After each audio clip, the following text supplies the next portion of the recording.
இயேசுவின் அன்பு இதயங்களுக்கு காலை வணக்கம். இந்த நாள் உங்களுக்கு ஆசீர்வாதமாக அமைய வாழ்த்துக்கள்.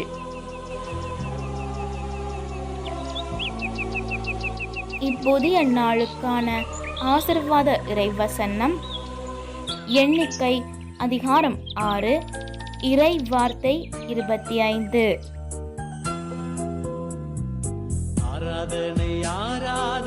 ஆண்டவர் தம் திருமுகத்தை உன்மேல் ஒளிர செய்து உன்மீது அருள் பொழிவாராக.